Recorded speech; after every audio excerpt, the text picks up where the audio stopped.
Hello everyone, আসসালামু আলাইকুম। Welcome to my YouTube channel Rajshahi রান্নাঘর। রাজশাহী রান্নাঘর থেকে আমি শিখা তোমাদের মাঝে চলে এসেছি আরও একটি রেসিপি নিয়ে। আজকে আমি নিয়ে এসেছি পাস্তা রেসিপি। আমি পাস্তাটা কিভাবে বাসায় বানাই সেটা তোমাদের সঙ্গে শেয়ার করব। দেখো বন্ধুরা, কত সুন্দর লাগছে দেখতে, এবং পাস্তাতে কী কী উপকরণ লাগবে সেগুলো তোমাদের সঙ্গে শেয়ার করব। দেখো কত সুন্দর লাগছে পাস্তাগুলো দেখতে। তাহলে চলো রান্না করি। প্রথমে আমি একটি হাঁড়ি বসিয়ে দিয়েছি, হাঁড়ির মধ্যে পানি দিয়েছি। পানিটা গরম হয়ে গেছে যখন, তখন আমি পাস্তাগুলো হাঁড়ির মধ্যে দিয়ে নিলাম।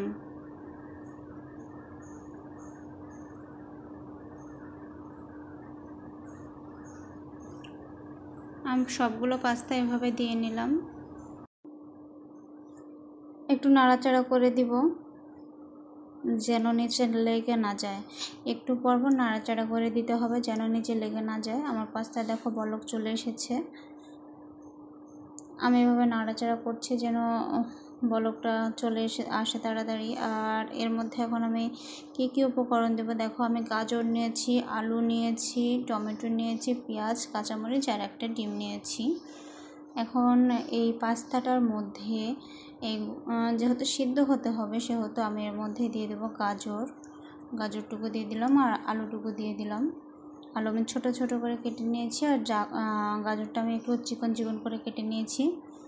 এর মধ্যে এখন দিয়ে নিলাম যেন আলু এবং গাজর পাস্তা একসাথে সুন্দরভাবে সেদ্ধ হয়। সেদ্ধ না হলে তো এটা ভালো মতো খাওয়া যাবে না, তার জন্য আমি ঢেকে দিলাম। ঢেকে দিয়ে দেখো 5 মিনিট পর আসলাম, মনে হয় সিদ্ধ হয়ে গেছে যেহেতু কেউ ভেসে নেই। দেখো আমি নাড়াচাড়া করে দেখছি নিচে লেগে গেছে কিনা, সেদ্ধ হয়েছে কিনা।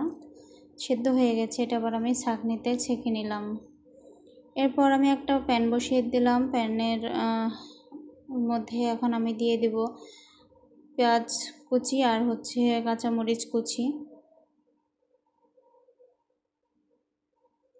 পেঁয়াজ কুচি আর কাঁচামরিচ কুচি দিয়ে নিলাম। এবার এটাকে নাড়াচাড়া করব। পানি যখন টেনে নিবে তখন এর মধ্যে তেল দিয়ে নেব। এই যে তেল দিয়ে নিয়েছি, নিয়ে এখন আমি নাড়াচাড়া করছি। এটাকে হালকা বাদামি কালার করে ভেজে নেব। এটা খুব বেশি বাদামি কালার করব না, খুব বেশি বাদামি কালার করলে তেতো লাগবে। এর মধ্যে দিয়ে দিলাম টমেটোটা আমি কুচি কুচি করে কেটে নিয়েছিলাম। দিয়ে আবারও নাড়াচাড়া করে নিচ্ছি। খুব অল্প সময়ে এবং খুব অল্প উপকরণে এটি খুব সুন্দরভাবে রান্না হয় এবং এর স্বাদ একদম দারুণ। তোমরা অবশ্যই এভাবে খেয়ে দেখবে। একটু আমি লবণ দিয়ে দিচ্ছি আর একটু হলুদের গুঁড়া দিয়ে দিচ্ছি।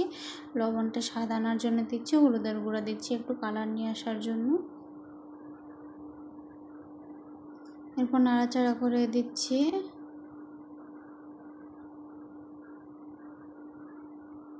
এরপর এর মধ্যে একটা ডিম ভেঙে দেবো আমি।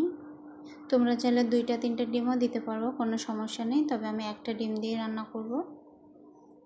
এরপর সাথে সাথে এর মধ্যে দিয়ে দিচ্ছি পাস্তা, সিদ্ধ করে রাখা পাস্তাটা। ডিম দেওয়ার সাথে সাথে পাস্তাটা দিতে হবে, তাছাড়া ডিমটা শুকনো হয়ে যাবে, তখন আবার ছুরি দিয়ে কেটে কেটে দিতে হবে। আর ডিমটা দেওয়ার সাথে সাথে যদি পাস্তা আমি দিয়ে দিই তাহলে দেখবে যে সুন্দরভাবে মিশে যাবে, একদম পুরো খাবারের সাথে মিশে যাবে সুন্দরভাবে। দেখো আমার যেরকম মিশে গেছে।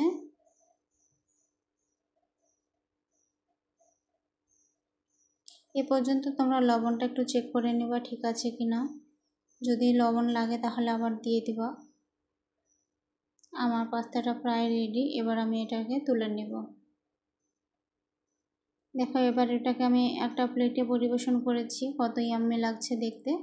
বন্ধুরা, আমার চ্যানেলে যদি তোমরা নতুন হয়ে থাকো অবশ্যই আমার চ্যানেলটাকে সাবস্ক্রাইব করে দিবে এবং পাশে থাকা বেল আইকনটাকে ক্লিক করে দিবে।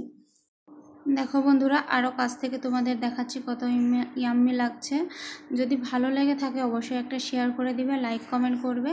তোমাদের একটা কমেন্ট করতে কিন্তু আমার অনেক বেশি ভালো লাগে। একটা সুন্দর কমেন্ট করবে। আর দেখা হবে অন্য আরেকটা ভিডিওর সাথে। সে পর্যন্ত তোমরা সবাই ভালো থাকো, সুস্থ থাকো এবং আমার পরিবারের সাথে থাকো।